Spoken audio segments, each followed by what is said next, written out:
আল্লাহ আজকে আমার কেউ নাই, তুমিও কি আমাকে ফেলে দিবা? তুমিও কি আমাকে ফেলে দিবা? আল্লাহ তুমি না বলছো যার কেউ নাই তার তুমি আছো। আল্লাহ তুমি কি আজকে আমাকে ফেলে দিবা? আজকে কি তুমি আমাকে দৌড় করে বাইর করে দিবা? আল্লাহ তুমি না রহমান, তোমার দয়া থেকে তো কেউ বঞ্চিত হয় না। আল্লাহ একটু দয়া করো না, একটু দয়া করো না। এই কথা বলতে বলতে নিঃশ্বাস বন্ধ হয়েছে। আল্লাহ পাক বলে, ও মূসা, তার শেষ সময়ের সে কথাগুলা আমার এত সুন্দর, এত পছন্দ হয়েছে, আমি খুশি হয়ে সারা জীবনের গুনাহ মাফ করে দিয়েছি। মূসা আলাইহিস সালামের যুগে একজন উম্মত ছিলেন, গুনাহগার মানে শ্রেষ্ঠ গুনাহগার। তার গুনার পাপ এমন বর্ধিত হয়েছে, এলাকার মানুষ তাকে অসুস্থ যখন হয়েছে গ্রাম থেকে বের করে দিয়েছে।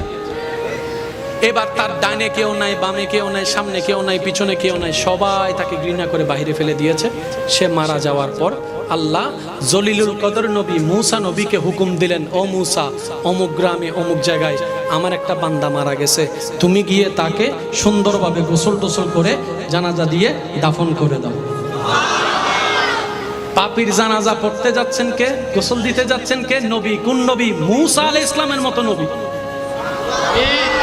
কত দামি নবী, কাজ জানাজা কাজ গোসল দিতে যাচ্ছে। এবার উনি যখন ওখানে গেছে, যাওয়ার পরে সবার থেকে শুনতে চান, হুজুর কেন আসলেন? অমুক জায়গায় নাকি একটা মান্দা মারা গেছে, ওর গোসল।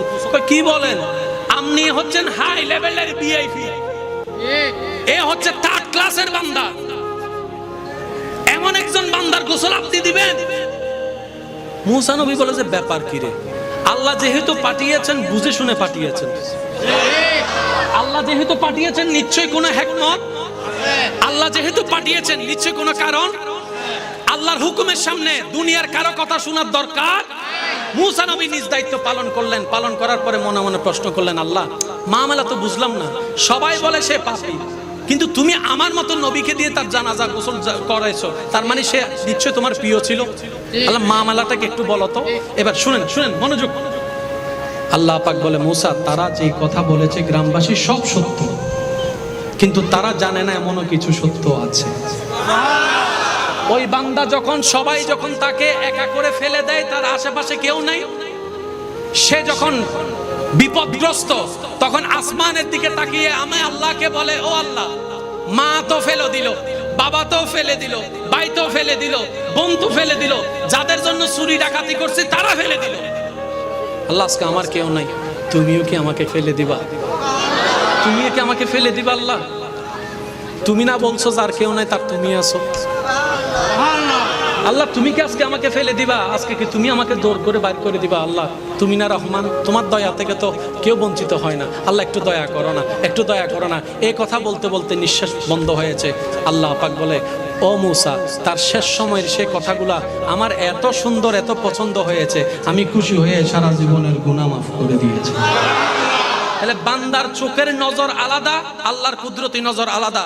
সেজন্য যে দুই একজন আমাকে ভালোবাসেন তাদের কাছে আমার হাত জোর করে আজকে একটা অনুরোধ, যারা আমাকে ভালোবাসেন আজকে থেকে দোষ ধরবেন নিজের, অন্যের করবেন প্রশংসা। রাজি আছেন ইনশাআল্লাহ? যে দুই একজন বান্দা আমি অদমকে আগে থেকে চিনেন, তারা জানেন আমার ওয়াদা এবং টাইম কখনো বেশ কম হয় না। তা আল্লাহর কাছে বারবার গাড়িতে বসে বসে ফরিয়াদ করছি, মওলা আজকেও সেই কাজটা করায়ও না। আল্লাহর কি মেহেরবানি, আমি আসলাম তখন মাত্র মাইক শুরু হয়েছে, আলহামদুলিল্লাহ। তো এতটুকু বুঝতে পারলাম যে তাওয়াক্কুল রাখে আল্লাহর উপরে, লম্বা রাস্তাও আল্লাহ তার জন্য শর্টকাট করে দেয়। ঠিক বললে সওয়াব না পাইলেও সুবহানাল্লাহ বললে কিন্তু সওয়াব পাবেন। দেখি একবার বলেন আর একটু জোরে। আমি কমিটির ভাইদেরকে ধন্যবাদ জানাবো।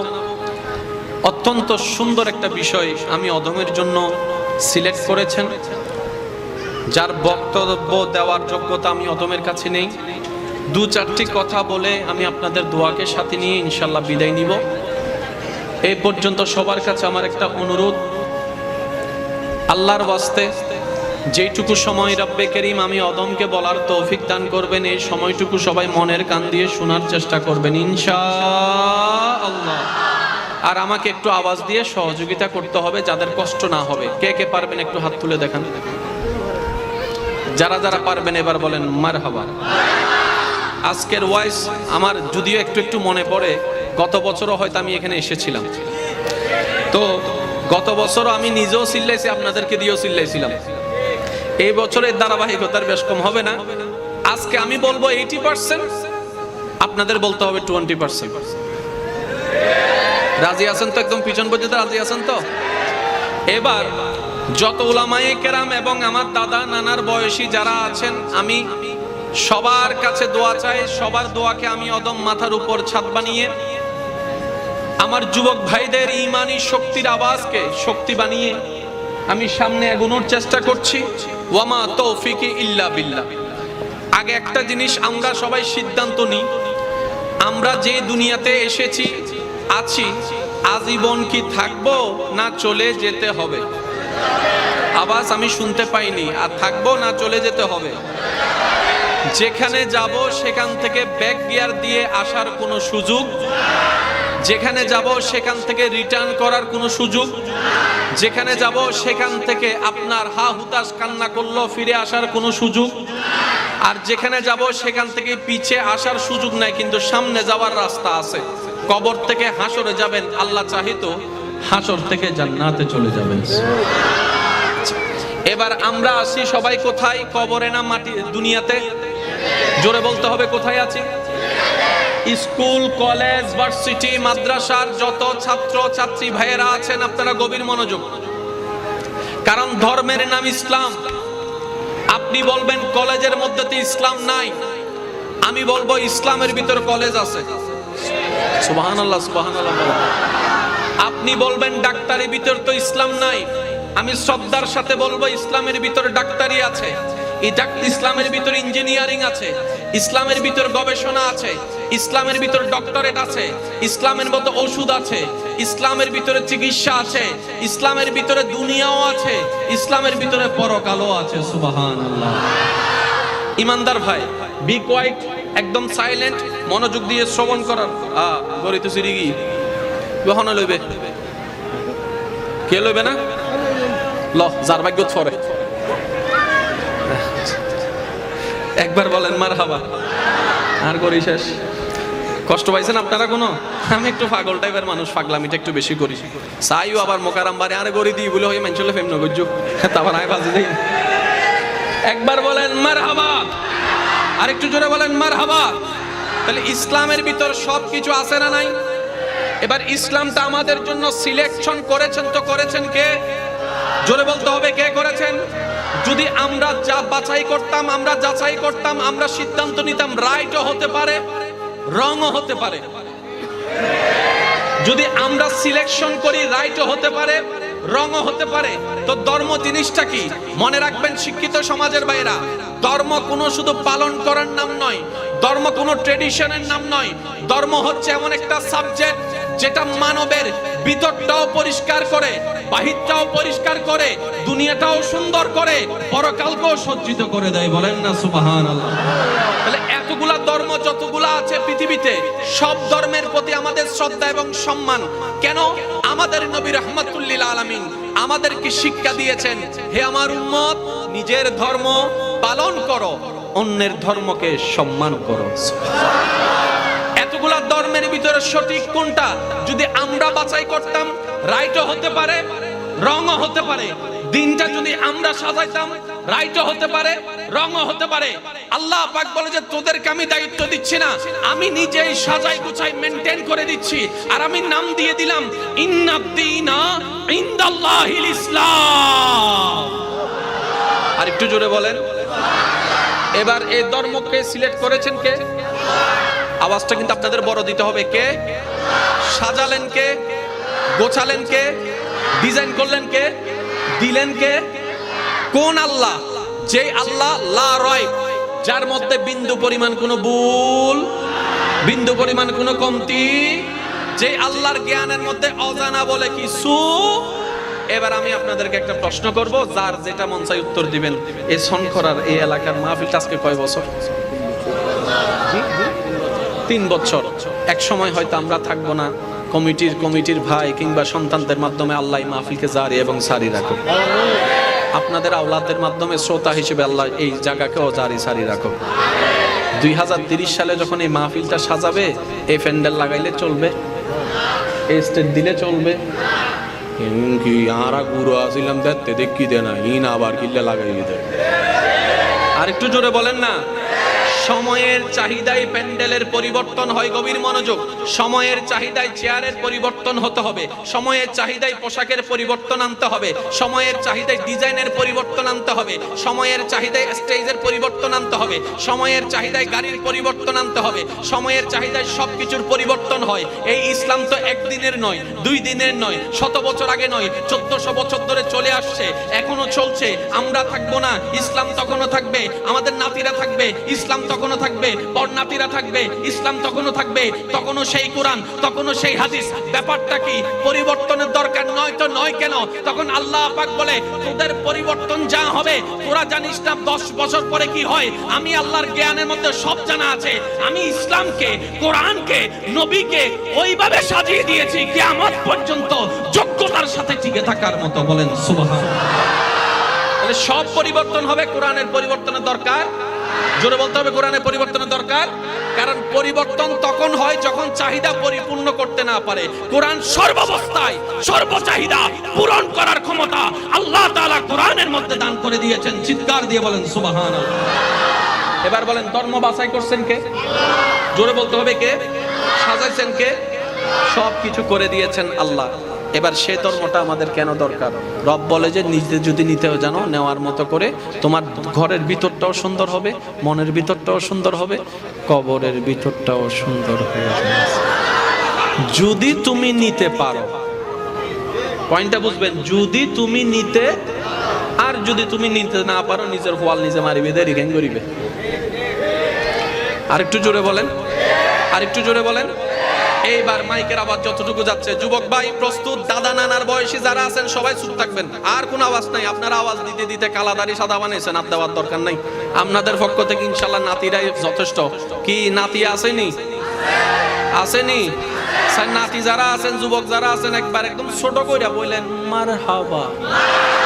না, আর একটু ছোট করে বলেন মারহাবা। এবার কোরআনুল কারীমের সর্বপ্রথম সূরা, সূরা ফাতিহা।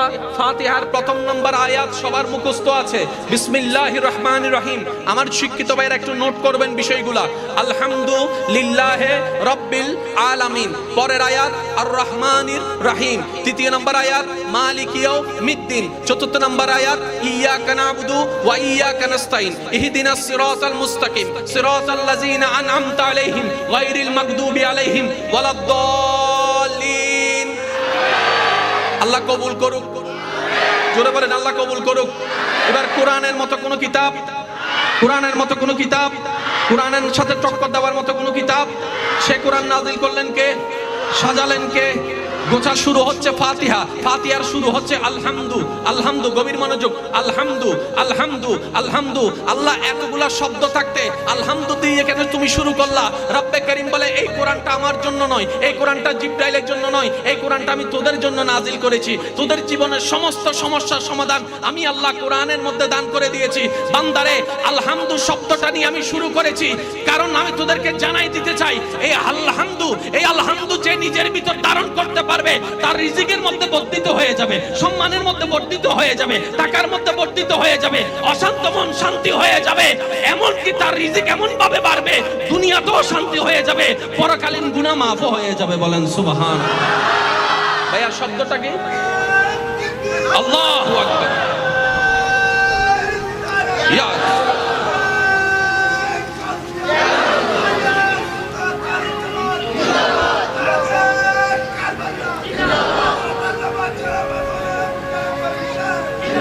উচ্চ আওয়াজ একবার বলেন মারহাবা। স্যার সবাই মিলে শব্দটা একটু বলেন তো, আলহামদুলিল্লাহ বলেন তো, আরো জোরে বলেন, আর একটু চিল্লায় বলেন। এবার পয়েন্ট একটু নোট করবেন। আলহামদুলিল্লাহ, আলিফ লাম হা মিম দাল, মাদ্দা হচ্ছে হা মিম দাল। আলহামদু, সমস্ত প্রশংসা। এবার প্রশ্ন তো থেকে যায়, সমস্ত প্রশংসা কার জন্য? কার জন্য? কার জন্য? আল্লাহ পাক বলে যে তোরা বলার দরকার নাই, আমি বলে দিচ্ছি লিল্লাহে, আল্লাহর জন্য। চিৎকার দিয়ে বলেন সুবহানাল্লাহ। এবার প্রশ্নকারী তো প্রশ্ন করতে পারে কোরআন যে কত মধুর, কিভাবে আপনাদেরকে বুঝাই আমি ভাই? কোরআনুল কারীম যে কত স্ট্যান্ডার্ড একটা কিতাব। আলহামদু, সমস্ত প্রশংসা কার জন্য? রবে বলে লিল্লাহে, আল্লাহর জন্য। প্রশ্নকারী প্রশ্ন করে আল্লাহটাকে, আল্লাহই উত্তর দিচ্ছে রব্বিল আলামিন। এবার আপনি মিলান, সমস্ত প্রশংসা আপনি আমাকে বলেন কার জন্য? আমি প্রশ্ন করে আপনার উত্তর দেবেন, সমস্ত প্রশংসা কার জন্য? ভাই আল্লাহটাকে, আল্লাহ উত্তর দিচ্ছে যিনি আলামিনের রব। আল্লাহটাকে জোরে বলেন না, আল্লাহটাকে। তাহলে কথার মধ্যে মিল আছে না নাই? একটার সাথে একটা মিল আছে। আমি আপনাদের আয়াত বলছি না, শব্দের ব্যাখ্যা দিচ্ছি। মনে রাখবেন, পৃথিবীর সমস্ত জ্ঞান যেখানে গিয়ে থমকে যাবে, কোরআনের আলিফের জ্ঞান মাত্র এখান থেকে শুরু। আওয়াজ আর একখানা বড় হইতো আল্লাহ। সমস্ত প্রশংসা কার জন্য? ভাই আল্লাহটাকে আলামিনের রব, আল্লাহটাকে। এবার আলামিন বলতে কারে বলে এটাও তো বোঝার দরকার। আমি সময় সংক্ষিপ্ত, খুব দ্রুত গতিতে আগাচ্ছি। আজকের মাহফিলে আমার কমিটির ভাইয়েরা চুপ করে থাকবেন না, ইনশাল্লাহ সবাই মিলে বলবেন সিডাঙ্গের ভিতর ঢাকা আছে, হই দিব অন্য। সিডাঙ্গের ভিতর ঢাকা, ঢাকার ভিতরে বরিশাল, বরিশালের ভিতর সিলেট, সিলেটের ভিতর খুলনা, খুলনার ভিতরে রাজশাহী, রাজশাহীর ভিতরে ঢাকা, বাংলাদেশের ভিতর খুলনা, বাংলাদেশের ভিতর খুলনা, বাংলাদেশের ভিতর রাজশাহী, বাংলাদেশের ভিতর সিলেট, বাংলাদেশের ভিতর কলকাতা, ইন্ডিয়ার ভিতর কলকাতা, ইন্ডিয়ার ভিতর ইন্ডিয়া, আপনার ইন্ডিয়ার ভিতর মুম্বাই, ইন্ডিয়ার ভিতর মাদ্রাস, ইন্ডিয়ার ভিতর করাচি, ইন্ডিয়ার ভিতর করাচি, পাকিস্তানের ভিতর করাচি, পাকিস্তানের ভিতর দুবাই, পাকিস্তানের ভিতর দুবাই, অস্ট্রেলিয়ার ভিতর পাকিস্তান। তাহলে আপনি দেখেন একটার ভিতরে একটা নাই, একটার ভিতরে একটা নাই। সিটাঙের ভিতর ঢাকা নাই, ঢাকার ভিতরে আপনার রাজশাহী নাই। কিন্তু আপনি যখন বলবেন বাংলাদেশ, এই বাংলাদেশের ভিতরে সিটাং আছে, ঢাকা আছে, রাজশাহী আছে, খুলনা আছে, এই আছে সেই আছে। যখন ইন্ডিয়া বলবেন মুম্বাই আছে, কলকাতা আছে, মাদ্রাস আছে, এই আছে সেই আছে। যখন আপনি বলবেন আমেরিকা, তখন এটার ভিতরে ওয়াশিংটন আছে, এটা আছে সেটা আছে, ওইটা আছে ওইটা আছে। কিন্তু আপনি যখন বলবেন পৃথিবী, আপনি যখন বলবেন পৃথিবী, এখানে ভিতর সিডাংও আছে, দুবাইও আছে। জোরে জোরে জোরে জোরে জোরে এবার বলেন পৃথিবীর ভিতরে অস্ট্রেলিয়া আছে না নাই? পৃথিবীর ভিতরে আমেরিকা আছে না নাই? আওয়াজ যদি ছোট হয় আমি কিন্তু মামলা করি ডাইরেক্ট। জোরে জোরে হন, পৃথিবীর ভিতরে অস্ট্রেলিয়া আছে না নাই? আমেরিকা আছে না নাই? লন্ডন আছে না নাই? আফ্রিকা আছে না নাই? আসমান আছে না নাই? আসমান, আসমান, আসমানের ভিতর জমিন। জোরে বলেন আসমানের ভিতর জমিন, আসমানের ভিতর জমিন, জমিনের ভিতর আসমান। একটার মধ্যে একটা নাই। আলামিন কাকে বলে? আলামিন এমন একটা ঘর, গভীর মনোযোগ। আলামিন এমন একটা ঘর যে ঘরের ভিতরে সিডাং আছে, ঢাকা আছে, বরিশাল আছে, খুলনা আছে, রাজশাহী আছে, বাংলাদেশ আছে, ইন্ডিয়া আছে। জোরে জোরে বলতে হবে সুবহানাল্লাহ। ইন্ডিয়া আছে, পাকিস্তান আছে, দুবাই আছে, অস্ট্রেলিয়া আছে, আমেরিকা আছে, অস্ট্রেলিয়া আছে, আমেরিকা আছে, আফ্রিকা আছে, দুবাই আছে, আপনার কুয়েত আছে, আপনার লন্ডন আছে, ইংল্যান্ড আছে, এই আছে সেই আছে, প্রশান্ত মহাসাগর আছে, আটলান্টিক মহাসাগর আছে, যমুনা আছে, পদ্মা আছে, জমিন আছে। জোরে জোরে বলেন না রে ভাই সুবহানাল্লাহ। আলামিন এমন একটা ঘর যে ঘরের ভিতরে প্রথম আসমান আছে, দ্বিতীয় আসমান আছে, তৃতীয় আসমান আছে, চতুর্থ আসমান আছে, পঞ্চম আসমান আছে, ষষ্ঠ আসমান আছে, সপ্তম আসমান আছে, জান্নাত আছে, জাহান্নাম আছে, আরশ আছে, কুরসি আছে, লৌহ আছে, জানা আছে, অজানা আছে। সব যেই ঘরের ভিতরে, ওই ঘরের নাম আলামিন। আর আল্লাহ হচ্ছে রব্বুল আলামিন। রব বলে ওই আলামিনের রব পালন করতে আমি রব্বুল আলামিন। সুবহানাল্লাহ, আল্লাহু আকবার।